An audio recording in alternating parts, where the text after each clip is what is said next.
Kia ora, ko peni ni bon aho. I'm Chief Executive for Tonkin and Taylor, Aotearoa. At Tonkin and Taylor, we're thinking differently. Our country has ambitious plans for infrastructure, and we have ambitious plans to help deliver it. Infrastructure is for people and communities. It connects people and it serves communities. At TNT, we want the infrastructure we help plan and design to be not just safe and efficient and resilient, but also a truly loved part of the places we make together. We know that our mātauranga holds the key to better infrastructure outcomes for our people, our communities and our environment. Our values are everyone matters, empowered to deliver, and excellence every day. We bring these values to everything we do. It's how we listen before we act, how we're inspired by finding better ways of doing things, and how we put people and the environment at the heart of all we do. At Tonkin and Taylor, together we create and sustain a better world. Tēnā tātou katoa. Ko Brett Ogilvie tōku ingoa. I'm a director of Tonkin and Taylor Group and our executive leader for sustainability. We believe that the intergenerational perspectives from Te Ao Māori can lead us to sustainable outcomes for our clients and their projects, for the environment, and for the communities that we all serve. We speak of our values of everyone matters, empowerment and excellence. To me, they're aligned to Te Ao Māori concepts such as manaakitanga or care, rangatiratanga or leadership, and ha paitia ngā iwi, uplifting everyone. There's a whakatauki, manaaki whenua, manaaki tangata, haere whakamua. If we take care of the earth, if we take care of the people, we will take care of the future. At Tonkin and Taylor, we see how Māori perspectives such as this can deliver outcomes that are much greater than just functional. We truly believe that what's good for Te Ao Māori can be great for Aotearoa.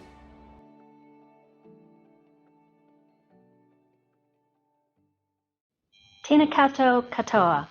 On behalf of Infrastructure New Zealand, I have the pleasure of introducing our next session, Te Ao Māori as an integrated approach for delivering better infrastructure outcomes, which is kindly sponsored this afternoon by Tonkin and Taylor. Before I introduce our first speaker, just a reminder to direct questions to speakers using the live Q&A function and use the discussion forum to leave comments during the session.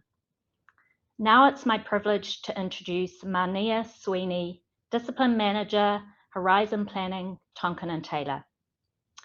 Manea is an Executive Director of Tonkin and Taylor Group and is Po'arahi of Engagement and Environmental. She works across New Zealand, the Pacific Islands and Canada with Indigenous peoples.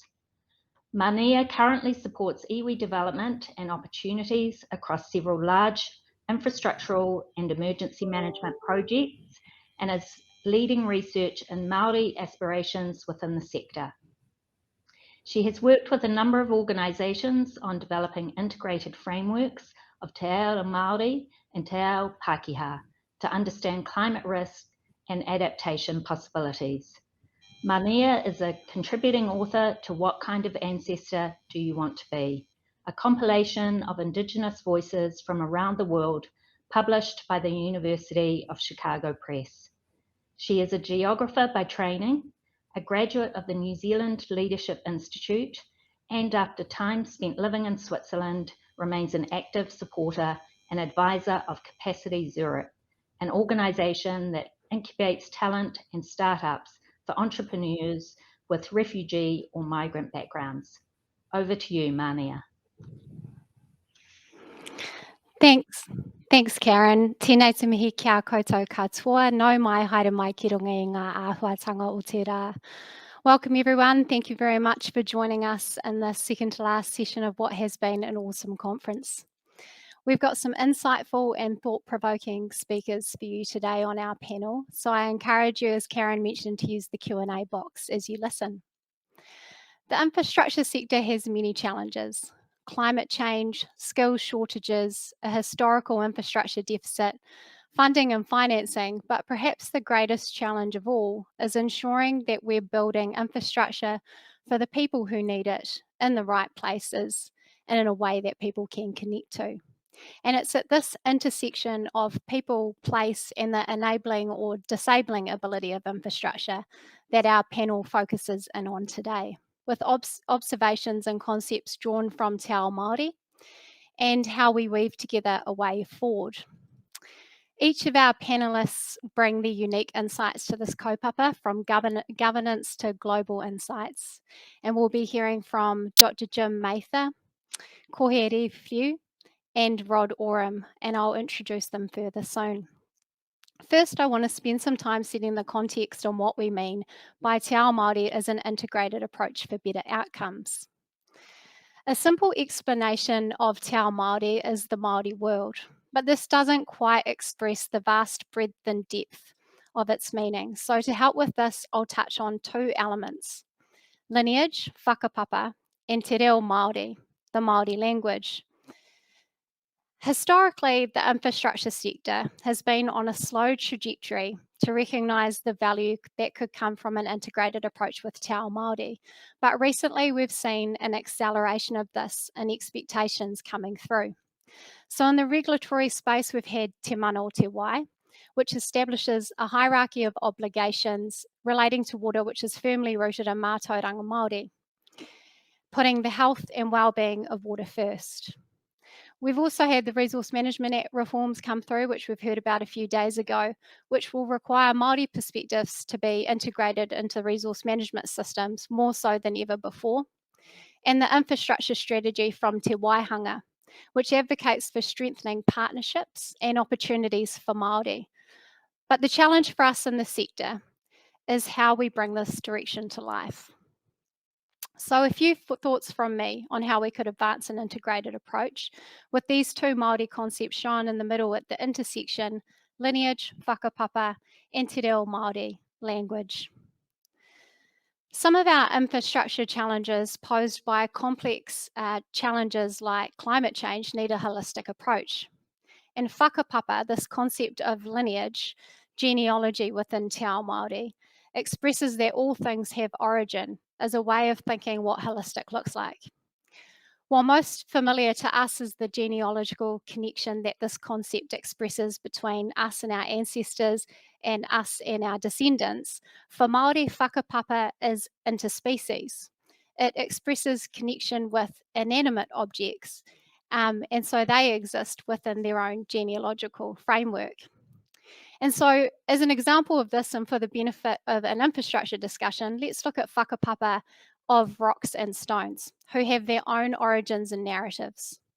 Greywacke, the sibling to greenstone and sandstone, descends from their ancestor clay, who descends from the water and springs that come from the earth, who descend from the relationship between Tāne, the forest god, and Hine Tūpari Maunga, the mountains and cliffs, who in turn descend from the ancestors that all Māori connect to, Ranginui, the sky father, and Papa Tuanuku, the earth mother.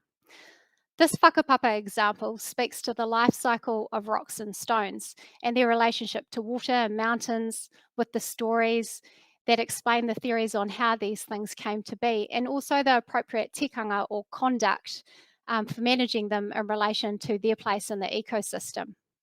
It demonstrates the layered nature of whakapapa and how it builds this Māori base or mātauranga Māori. Whakapapa is, in essence, the glue that holds the system of everything and everyone together. Whakapapa, as a consequence, doesn't recognise individualism. It's all the aunties and uncles and mountains and waters that come with you as part of your ecosystem. And by understanding this, we can start to see the deep obligations that Māori have to protect things in a holistic and system-based way. Whakapapa is also, in my opinion, the concept that sits at the heart of the Three Waters reform. So it also, in practice, sat central to how Tonkin and Taylor worked with Ngāi Tahu and Environment Canterbury in developing a values-based approach to climate change.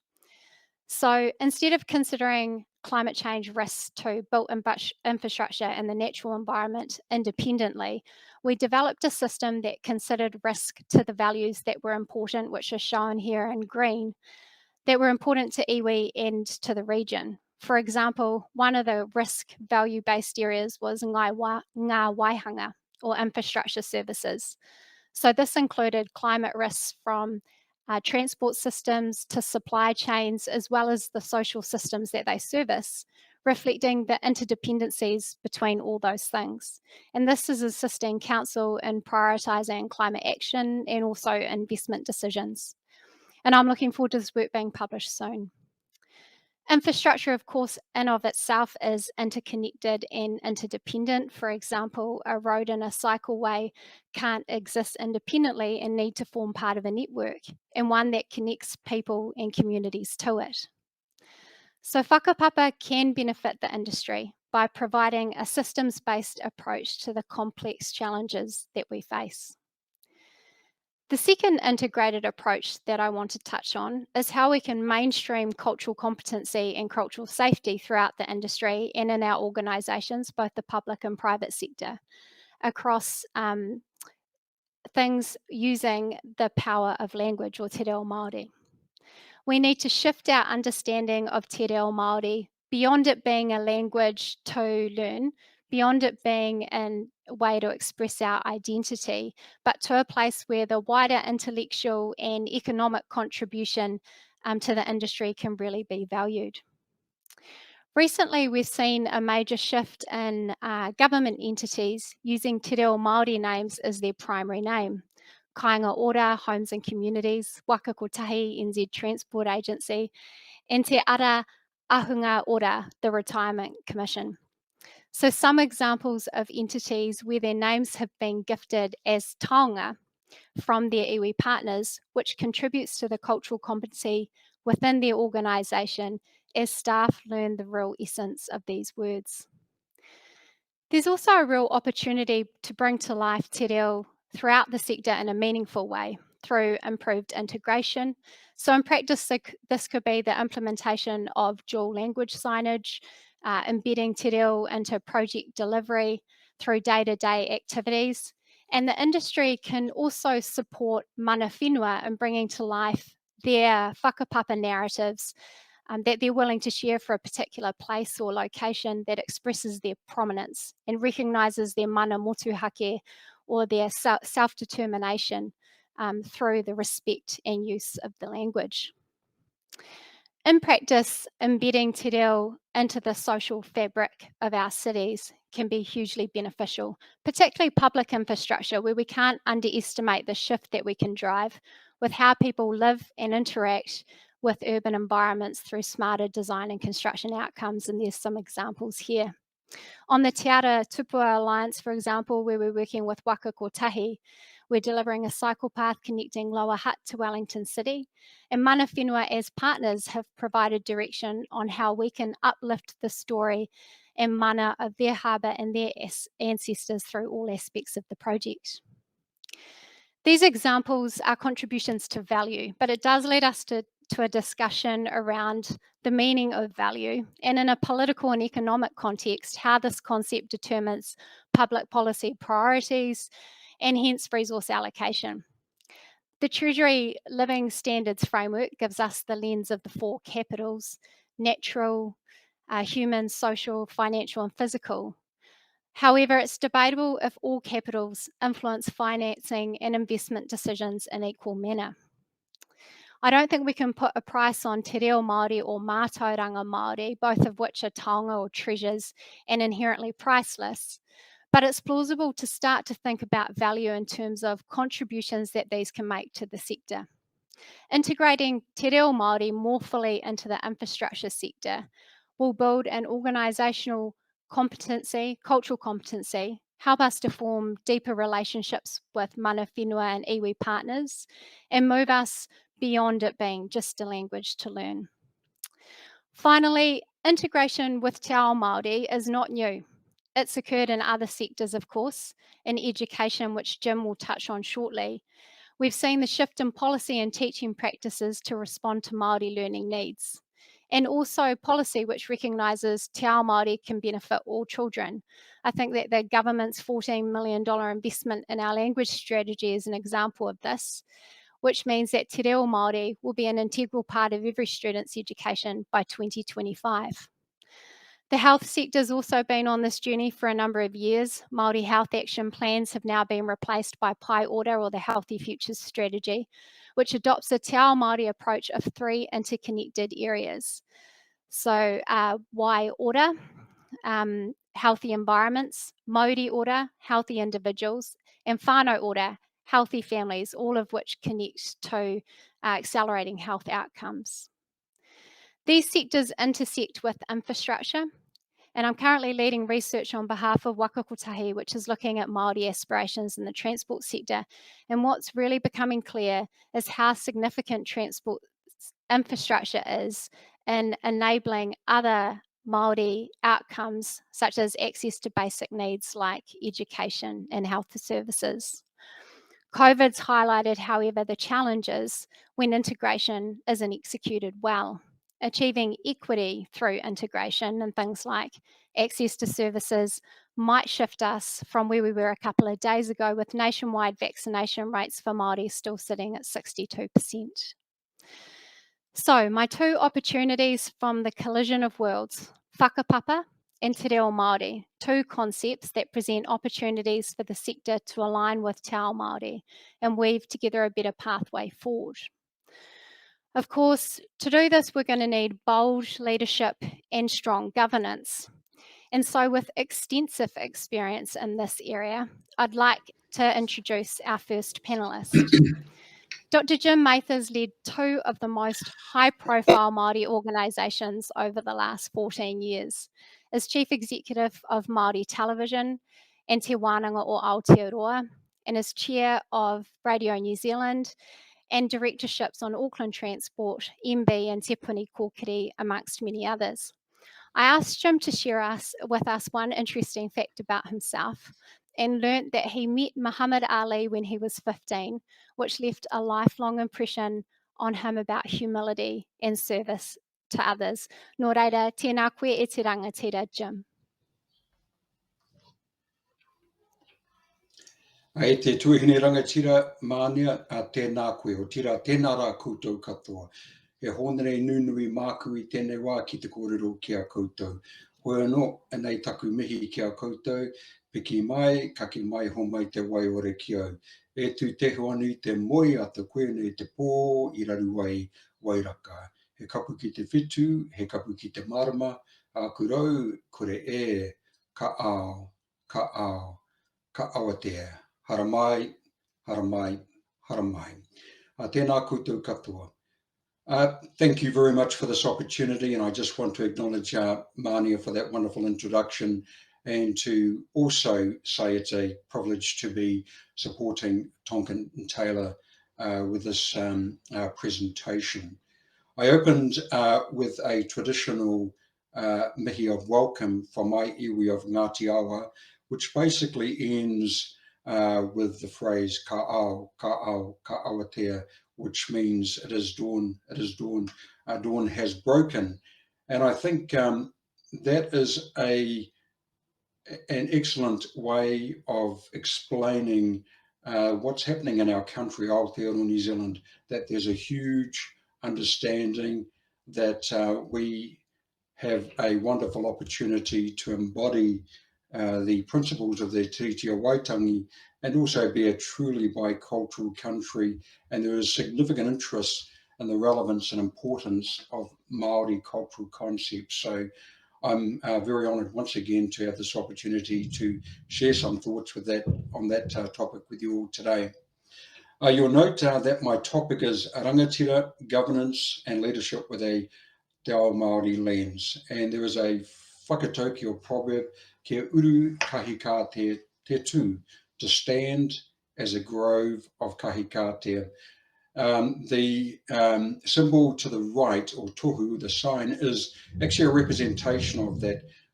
For any of us that know things about forestry, kahikatea are often the tallest and most resilient trees in the forest. And the reason that a grove of kahikatea is able to be more resolute than many other types of trees is the fact that their root structure primarily grows above the ground and intertwines and interacts and strengthens the entire grove through that connection via the root structure. And so that symbol there represents the whenua, the land, with kahikatea reaching out and interconnecting. And that's what the infrastructure sector should be endeavouring to strengthen, is their relationships and interconnectedness, so that success is achieved through unity of purpose. If I can have the next slide, please. Uplifting Māori development, engagement and understanding. So I'm going to talk about the core characteristics of rangatiratanga as a relevant Māori cultural concept to improved infrastructure outcomes. I'm also going to provide some observations and learnings from other sector that may be highly relevant to the infrastructure sector in terms of integrating Māori perspectives. Next slide, please.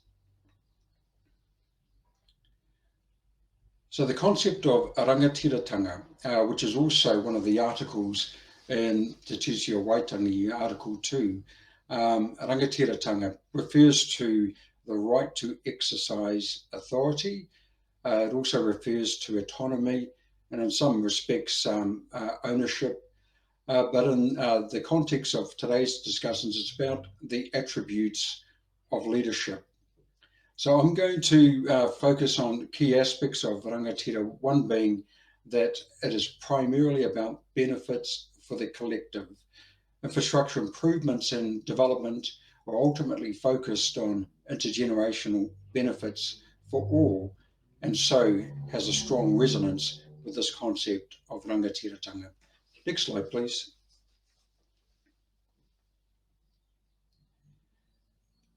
There is a proverb or whakatauki which is stated as he ponanga, he rangatira.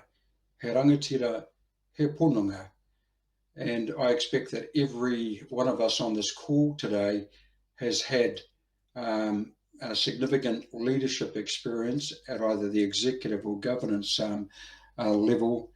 And it's really emphasising the point that no matter what your chiefly status may be, it is about servant leadership. And the word ranga basically is to uplift, and tira is the group. So rangatiratanga refers to uplifting and joining a group together under the umbrella or overarching benefit of servant leadership coming to the fore. Next slide, please. So how is Māori perspectives relevant to the infrastructure sector? In my view, that they have a definite relevance, and I also am on the board of Auckland Transport and South Based Construction, and particularly with Auckland Transport, with their significant impact upon infrastructural development in the Auckland region, where effectively every road, pathway, bridge, and bus, train service, and so on and so forth comes under the purview of Auckland Transport. And Auckland Transport has taken the view that it's critically important to engage with mana whenua, those that have mana over the whenua, i.e.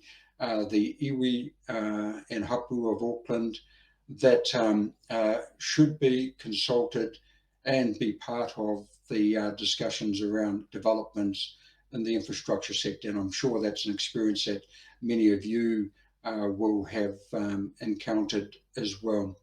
So rangatira, in terms of this discussion today, refers to the maintenance, the improvement and development of our infrastructure, and it's critical. And another important element of rangatiratanga is that it's not just about the current generation and servant leadership to those, but more importantly, the generations to come.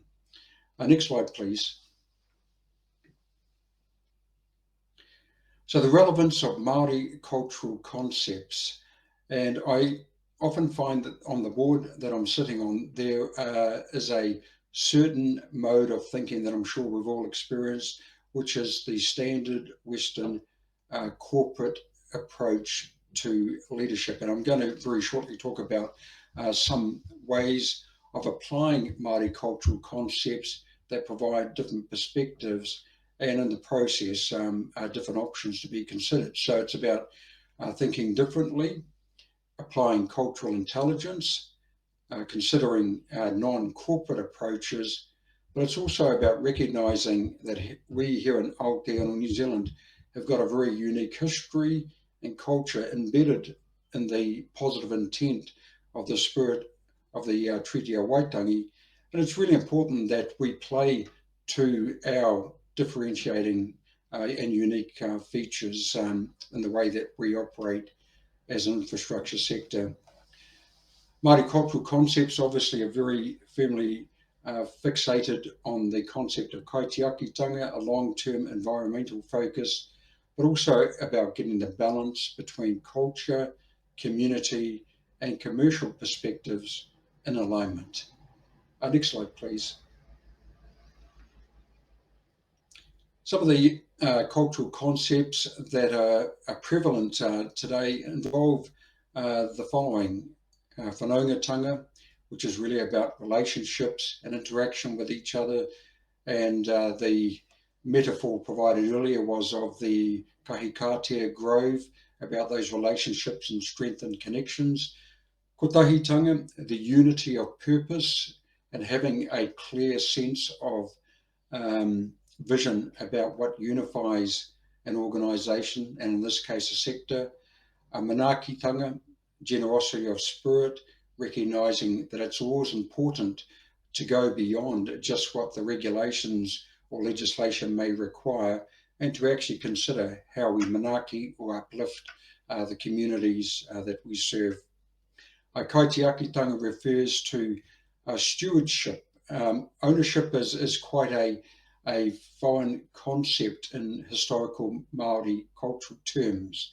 It's more about stewardship and being kaitiaki, or those that look after and provide guidance in terms of overview of resources.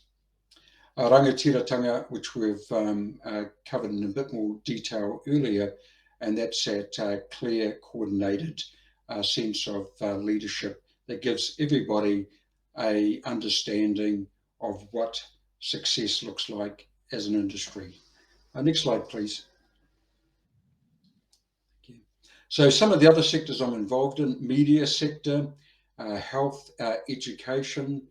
I chair Radio New Zealand, and we're always looking about how we can apply Māori perspectives to issues so that we actually do deliver a unique Aotearoa New Zealand understanding of concepts. Manea is referred to the health sector, and we're seeing the advent of the Māori Health Authority, which recognises that Māori have different requirements and different needs in terms of equitable delivery of health outcomes. And finally, the education sector. Over the last 25 years, we've seen the rise of kohanga reo and kura kaupapa Māori, which enables Māori to be educated in a traditional Māori way, but still be able to contribute to the success of our country. Next slide, please. So the benefits of cultural diversity, there are many and varied, new or different perspective, stronger connections to our people and other key stakeholders.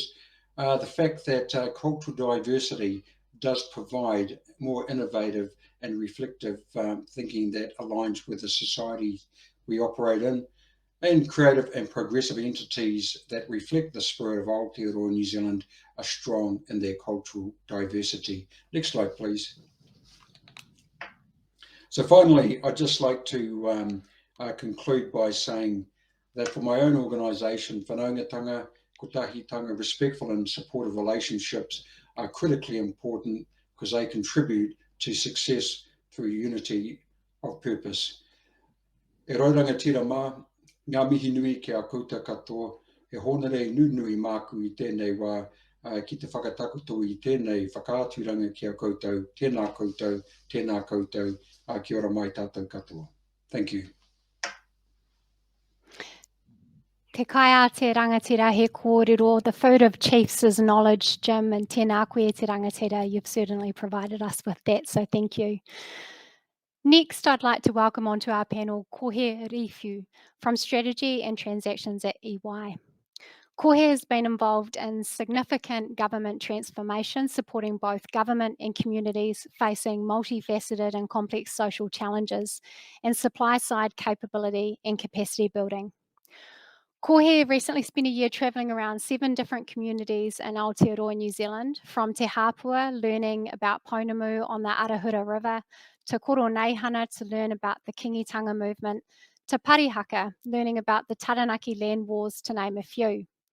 She acknowledges the social, cultural, environmental and historical landscapes of those communities, and this experience continues to influence and ground Kohe's approach to her work. Nō reira, tēnā koe e te tuahine Kohe. I ngā maunga e tu atu nei, i ngā awa e rere atu nei, ko te manawa whenua aku mihi e rere nei ki a koutou ko taimai a ipurangi ki tēnei kaupapa. I ngā herenga o te kupu, i ngā whitiki o te ki, nōku te Waimarie e ki te noho i Wainganui a koutou, e mihi ana. Ko wai au e tū mai nei, huri tēnei no te kōhanga o te tai tōkero, ingari tupu ake au i raru i te haumarutanga o te maunga titohea ki ngā motu.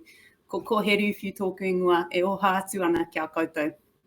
Tēnā koutou, my name is Kohe Ruwhiu. I've been working for the last few years across government, Māori, community and philanthropic sectors to reframe our systems, our policies and our infrastructure to better serve community and Māori aspiration and need. Often the solutions involve overcoming some of the most gnarly and ingrained inequities our society faces. And what strikes me is the sheer number of opportunities that we have to maximise outcomes, not just for one population, but regionally, locally and collectively as Aotearoa, New Zealand, if we better understand the role of infrastructure, leverage our comparative advantages and innovate. Infrastructure at its core is a weaver. It connects people, communities and landscapes. It enables prosperity and community development and aspiration. It supports or sometimes prevents the achievement of social, environmental, cultural and wider wellbeing outcomes, and as an extension, overall productivity.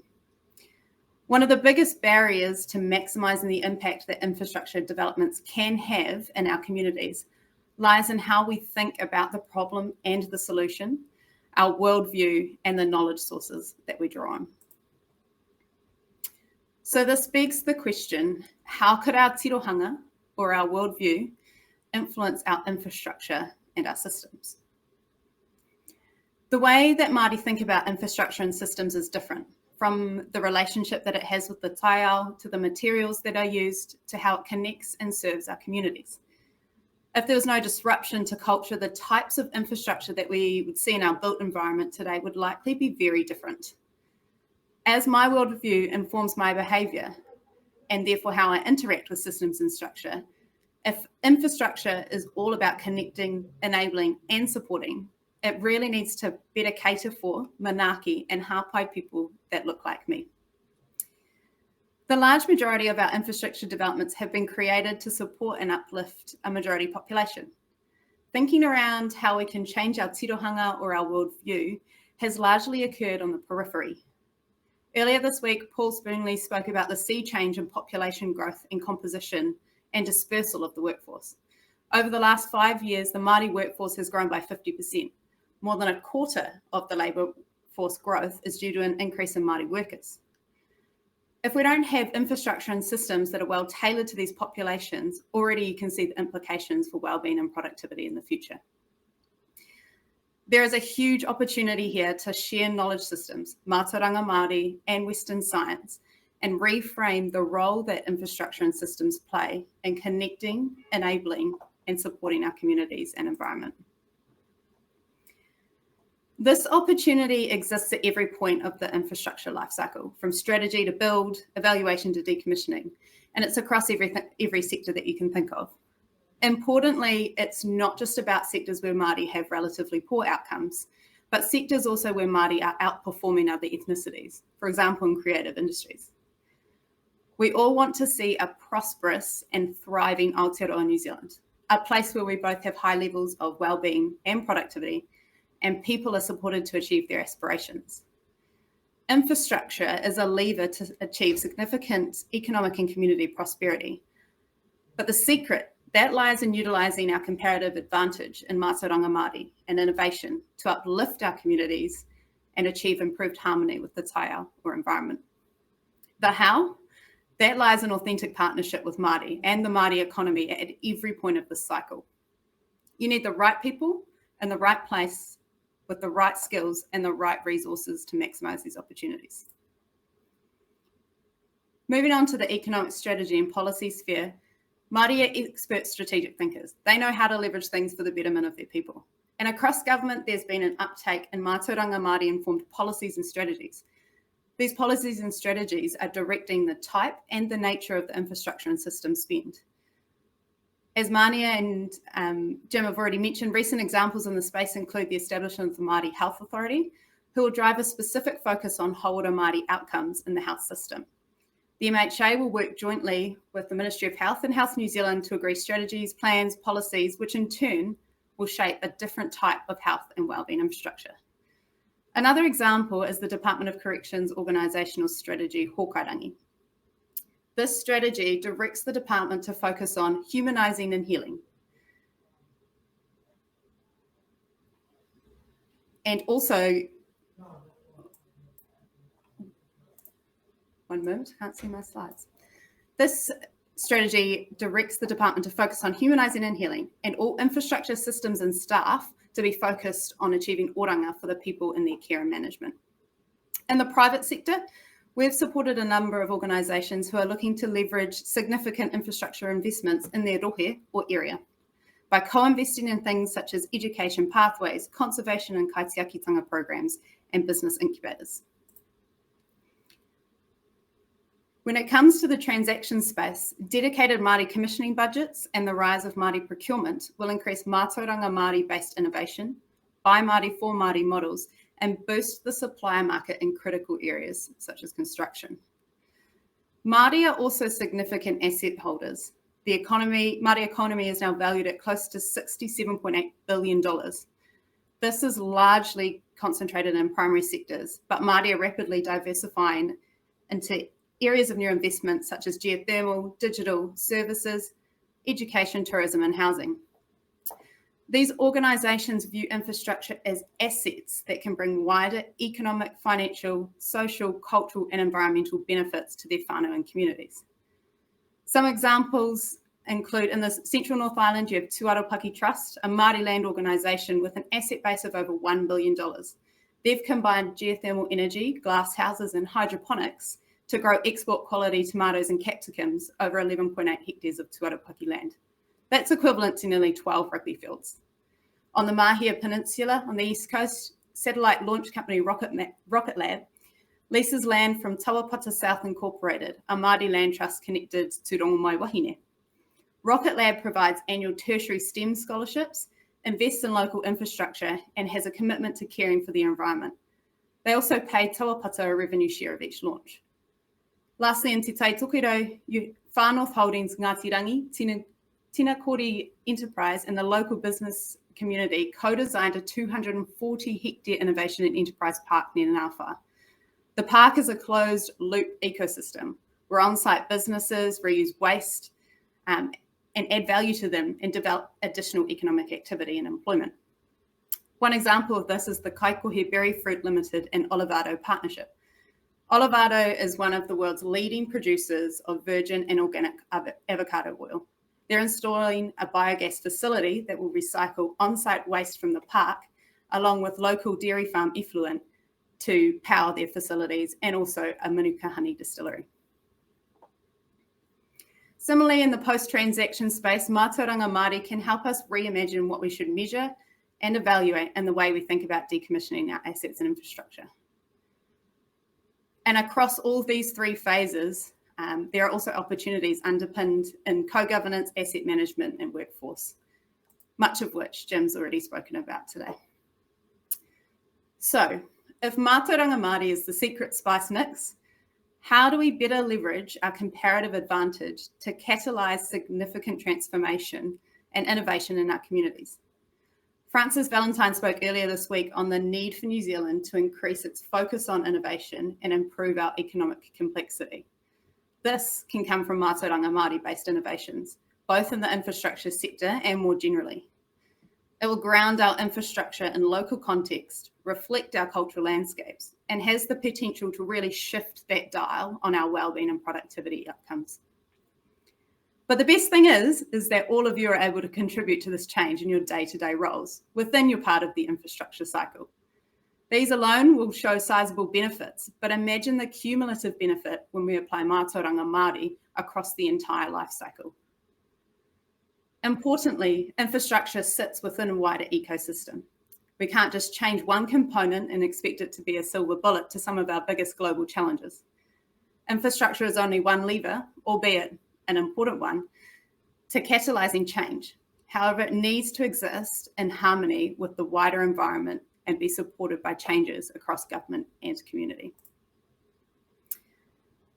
This doesn't mean holding on to the status quo and tinkering around the edges, or thinking about engaging with Māori as a matter of compliance. This means leaning into the opportunity and harnessing the power of a Māori Inc. and a New Zealand Inc. approach to maximise Aotearoa Inc. When you look at it from this angle, our status quo is actually costing Aotearoa New Zealand, not helping it. So the challenge for all of you here today is, how are you actively making space for that innovation to come through? Are you enablers, or are you blockers of that opportunity? Ka nui tēnā, e mihi ana kia koutou katoa, no reira, tēnā koutou. Thank you, Kohe, tēnā koe te Swahine, for those powerful insights and for reminding us of the strong contributions that the Māori economy can make and bring to us and the wider infrastructure ecosystem. Tēnā koe. Finally, I'd like to welcome to our panel Rod Oram. Rod has more than 40 years' experience as an international business journalist. He's worked for various publications in Europe and North America, including the Financial Times of London, and he contributes regularly to Newsroom, Radio New Zealand, and other key journalism institutions. He's a deep thinker on sustainability, business, economics, innovation, creativity, and entrepreneurship in both New Zealand and global contexts, and it's those global contexts that he brings us today. Rod recognises that our symbiosis of Mātauranga Māori and Mātauranga Pākehā will be a powerful and distinctive contribution to the world's knowledge and practice. And we really appreciate Rod joining us, particularly as he's just made the very long trip back from COP26 in Glasgow. Nō reira, nau mai haere mai, Rod. Welcome and thank you so much for being here. Kia ora. Kia ora tātou, and it's my great pleasure to be with you today. And I'm sorry that normally I would have lots of slides, and I haven't today because I just got back and into isolation yesterday.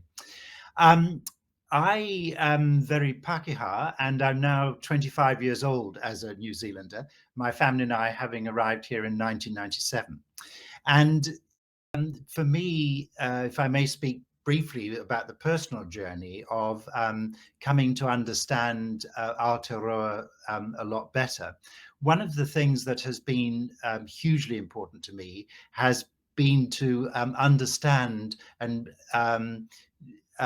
the enormous knowledge and wisdom of Māori here. And as that's progressed, that sense of understanding to Ao Māori, where a Māori worldview in which we humans are an integral part of nature and dependent on it and responsible to it.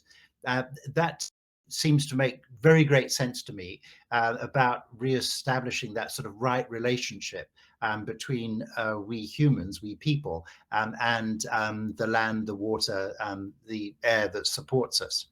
So as a business journalist, as I think a lot and work very hard on issues of our deep unsustainability, not just on climate crisis, but what we're doing to the planet more generally, it has been to Ao Māori, which has been a real guide to me in that. Along that journey, I've seen some completely extraordinary things. For example, in the National Science Challenges, the 11 of them started under the Key government with Wayne Mapp as Minister for Research, Science and Technology at the time. These big decadal projects to investigate, big chunks of integrated knowledge for New Zealand. It was really quite extraordinary that Wayne Mapp wrote into that legislation that Mātauranga Māori and Ao Māori should be very central to the work of the National Science Challenges. Now, in that, I've followed the work in particular of two challenges, one being Our Land and Water, and the other one being Science and Technology for Innovation in Industry. And in Our Land and Water, it's been completely extraordinary and very uplifting and enlightening to see Mātauranga Māori and Mātauranga Pākehā, and I prefer that term to the idea of sort of Western science or Western knowledge, because I think that that's too narrow a concept of what knowledge is, and implies that somehow that Mātauranga Māori is not science. I think it's just a different kind of science. What I've seen happen in Our Land and Water is that initially it was just seen as a bit of a box ticking exercise. Oh yes, we've got this Mātauranga Māori issue to make sure we're involved with. But that was only in the early years. What's happened more recently, that these two knowledge systems are coming together and sharing knowledge and learning knowledge, new knowledge together to apply to the great challenges.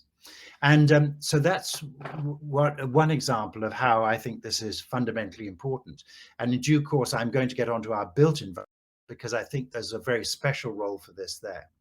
But just on that journey, it's really quite extraordinary, for example, the way the Reserve Bank now can very effectively define itself into Ao Māori terms and explain the financial system and all in it in those terms.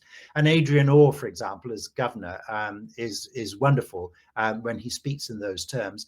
But it's also an expression of knowledge which is moving down and out through the Reserve Bank. So that's kind of the other end of the spectrum, if you like, from our natural environment to our financial markets. And as I've been learning about this over recent years, I'm very grateful to the people who have been my guides in this. And this is one particular insight that's come through, and it's a wonderful quote from Apirana Ngata, the great Ngāti Porou leader and scholar. And he wrote this back in 1900 about Mātauranga Māori and Mātauranga Pākehā, as he determined it. And he talked about the great benefit of casting our nets between them, was his phrase, rather than fishing in one or the other. And that's what I'm seeing with increasing excitement about what's going on in New Zealand. Now, just to reflect briefly on that, up in Glasgow, COP26, the 26th annual United Nations climate negotiations, was an amazing hui of humanity there. There were 40,000 delegates from every country in the world, politicians, civil servants, business people, civil society people, people fighting for gender and human rights and indigenous rights and all the rest. And it was very exciting talking to people there about the way indigenous knowledge and indigenous rights is taking a stronger and stronger role in all those discussions, and that Glasgow was a real step up in that. And seeing wonderful people like India Logan Riley giving an extraordinary speech that was reported around the world, explaining about who we are in New Zealand and how, and something that I can identify with very strongly as Pākehā New Zealander. And then wonderful delegates like Ali Cole, a human rights lawyer, came back from overseas to her home in South Taranaki, to her hapu, to bring her legal knowledge to their work and pursue these issues there. So that's what's going on, first of all, out there in the world, but then course, back here in New Zealand.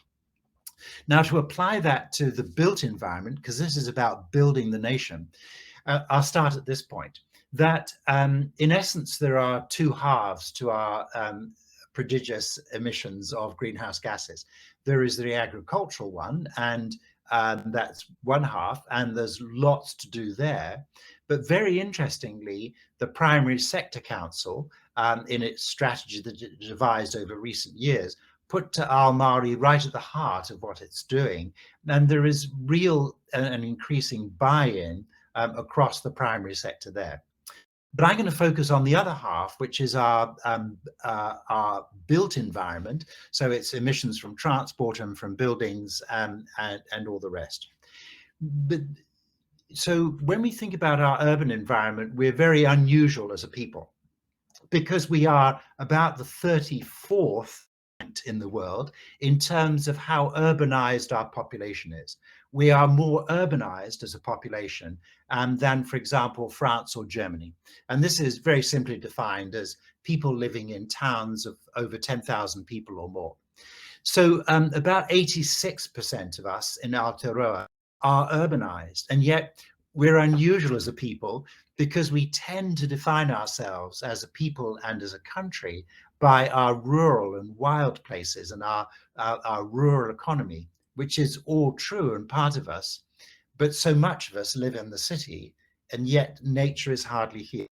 I'm sitting in my isolation hotel, the Grand Chancellor in Auckland. I'm looking out over Aotearoa Square, and there's a few lovely old trees out there, but that's not bringing nature back into the city. So when we think about how our cities need to change to meet these enormous challenges of climate and deep unsustainability, we need to think hugely about how we remake our cities. And we have this enormous opportunity because our population is still growing. We have to house far more people. We have to build a lot of new infrastructure. We have to rebuild a lot of old and inadequate infrastructure. So we have this enormous opportunity to transform our urban, our built environment to achieve all those great goals. So yes, it's about transport emissions, but we can't reduce transport emissions just by electric buses and electric cars. We have to have behavior change and mode shift. So more people are involved in active transport, walking and cycling, for example, or doing fewer trips. So then we start to think, well, what's the urban form we need in order to have that sort of benefit come through on transport? Well, to me, one of the most exciting concepts that's been developing over recent years is about the 15-minute city. So almost everything you need, whether it's where you live, where you work, go to the doctor, go for entertainment, go for recreation, is within a radius or a journey time of about 15 minutes by either public transport or active transport from where you live. And a lot of cities around the world are rethinking the nature of their cities along those lines. Here in New Zealand, my favorite example is Hamilton. And they got terribly excited about the prospect of getting money from the shovel-ready projects as the pandemic was starting to ease off last year. And very quickly, with the help of people at the University of Waikato and others, put together with a lot of public buy-in, a very comprehensive plan for a 20-minute city, and put in that application for the shovel-ready plan. And it was very rigorously produced by the Hamilton City Council, very well documented, very practical, very phased and everything else. And they didn't get a single penny. And I think that's a tragedy, because the very modest sums that it would have required to start Hamilton on that journey would have been very impressive indeed. So that's urban form. Then the next thing, of course, is the materials we use. Yes, we will get to low carbon emissions, steel and concrete, but whichever way you look at those two products, those are extractive products that are taking from the environment and are not giving back to nature at the end. And yet what we need to do in truly circular economies is to make sure that everything we take or borrow from nature, we give back to nature unpolluted, undegraded in various ways. So we can completely reuse and everything that we're making. And so we can unmake everything in such a way. So very powerful concepts with the circular economy. Well, in building terms, the obviously natural product for that is wood. And it's really extraordinary what's going on around the world.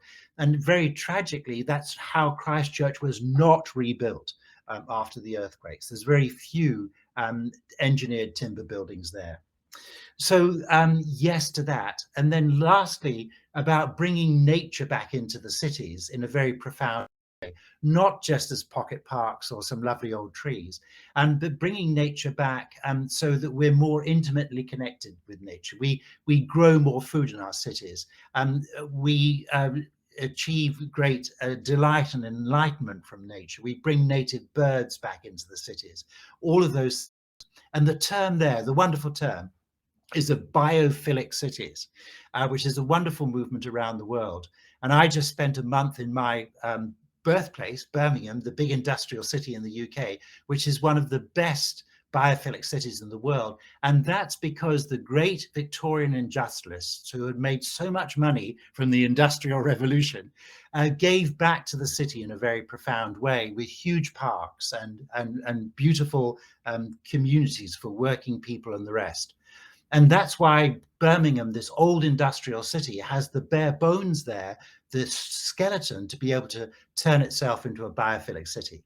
So as I think about our cities in our towns in New Zealand, I just think that Te Ao Māori and Mātauranga Māori has huge inspiration and knowledge to bring to us as we completely rethink, reimagine, rebuild our urban environments. And so when we think about building the nation, those are the sorts of things that are on my mind. Thank you. Tēnā koe, Rod. Thank you so much for those insights and also a rapid feedback from COP26 and the Indigenous perspectives that were coming out from that. That was really valuable and reminding us of that wonderful quote from Tā Apira Ngata as well. But what I took out of that is really this connection back to nature. And we heard that in what Kohe talked about, the connection to taiao, or the environment, and how integral that is within Te Ao Māori. So thank you. Well, kia ora koutou. I know we have a few minutes for questions, and I've certainly perhaps got one listening to you all and framing so many questions that I'd like to ask of you all. But perhaps one of them, if we think about our rangatahi, who need to live with the consequences of the decisions we're making now, and the nations that, the nation that we're building or rebuilding, as Rod said. And this is one I want to ask of you all, but what do you think our rangatahi or our young people coming through should be focusing on in a contribution of, moving us towards leveraging Te Ao Māori and doing things differently? And I think I want to put this to someone who perhaps qualifies as the rangatahi on our panel, an experienced one though. Kohe, would you like to kick us off on your thoughts in that space? Sure. I think moving forward into kind of future generations, one of the things that I've been thinking about recently is how we ensure that we're still connected to each other in an increasingly digital world, and how we build and maintain those really strong relationships, both between people and also to our environment. And so one of the big things for me when I think about my generation, the generation that's below me, and the ones that are still coming through, is what is that connection piece, and how can we hold on strong to that? Because I don't think you can replicate that. And I know that's not something that's infrastructure per se or built environment focused, but yeah, I think that that's really important if you think about the core role of infrastructure being to connect and support and enable. Awesome, thanks Kohe. Rod, have you got any thoughts on that? I do. And what I'm about to say sounds entirely logical to me, but it might sound strange coming from a business journalist. Although as a business journalist, I like to think I'm kind of on the leading edge, or where I think business needs to be. but I'm going to talk about the arts and culture, because one of the really key role of arts and culture is to be able to explain things to us in a different kind of way, rather than sort of narrowly a science text or whatever. And so often the arts and culture are so brilliant at bringing very complicated, even quite abstract ideas into common discourse. So it was great writers and text or songwriters that helped us understand what democracy was and why we would fight for it. So that's why I'm really, really keen on art and culture being able to help us understand these tremendously important concepts that we're discussing here. And I think that's true for people of all ages, but I think it's a wonderful way to involve young people ages on that journey. So yes to the science, but a big yes to art and culture in this, because those are expressions that reach us in our hearts, in our souls, and so we take these ideas really fully into ourselves, rather than just possibly something that's a bit abstract that we've thought through intellectually. Kia ora. Jim. Kia ora, Manea. Well, I'm rangatahi adjacent, and so not quite as young as some of our other panelists, but yeah, my experience has been with the rangatahi in my household, and also I chair a Maori boarding hostel that provides opportunities for young Maori from the regions here in Auckland to go to top public schools. And perhaps if I just start with that well-known proverb, ka puturuha ka hau te rangatahi, the old net gets cast aside and the new net goes fishing. And I think we've got to find opportunities for our rangatahi to actually have their voice heard. And that's a big issue with leadership and governance, is that you obviously don't get your voice heard until you've got significant experience and you tend to be older, and there's a reluctance to change that way of thinking. Well, I've got a position that we are not exactly leaving the planet in a great condition for the next generations coming through. And we've got an obligation to actually understand some of the frustrations and concerns that our children and our future generations have. And, you know, Rod, you've just come back from COP26, and I expect you've heard this throughout the entire session. And so I think it's important that we find ways to actually integrate rangatahi perspectives, whether it's future directors at the board table or forums that emphasise the importance of listening, because the reality is that leadership succession is critical, but it's something we need to fast track so we get some of these great ideas coming to the fore a lot quicker than perhaps would have happened in our time.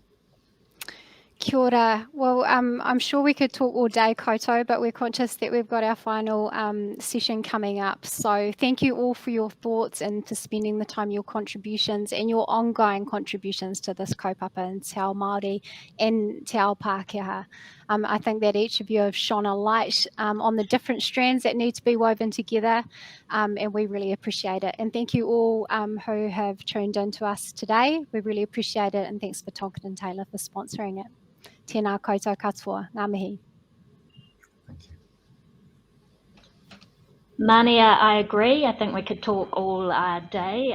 That session was fascinating. So a very big thank you to you, Manea, Kohe, Jim and Rod for your time and sharing your insights and perspectives with us all.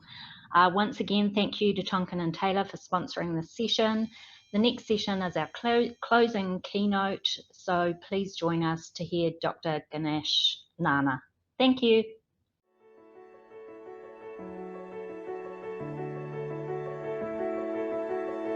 Kia ora, ko peni ni bone aho. I'm Chief Executive for Tonkin and Taylor, Aotearoa. At Tonkin and Taylor, we're thinking differently. Our country has ambitious plans for infrastructure, and we have ambitious plans to help deliver it. Infrastructure is for people and communities. It connects people and it serves communities. At TNT, we want the infrastructure we help plan and design to be not just safe and efficient and resilient, but also a truly loved part of the places we make together. We know that our mātauranga holds the key to better infrastructure outcomes for our people, our communities and our environment. Our values are everyone matters, empowered to deliver, and excellence every day. We bring these values to everything we do. It's how we listen before we act, how we're inspired by finding better ways of doing things, and how we put people and the environment at the heart of all we do. At Tonkin and Taylor, together we create and sustain a better world. Tēnā tātou katoa. Ko Brett Ogilvie toka ingoa. I'm a director of Tonkin and Taylor Group and our executive leader for sustainability.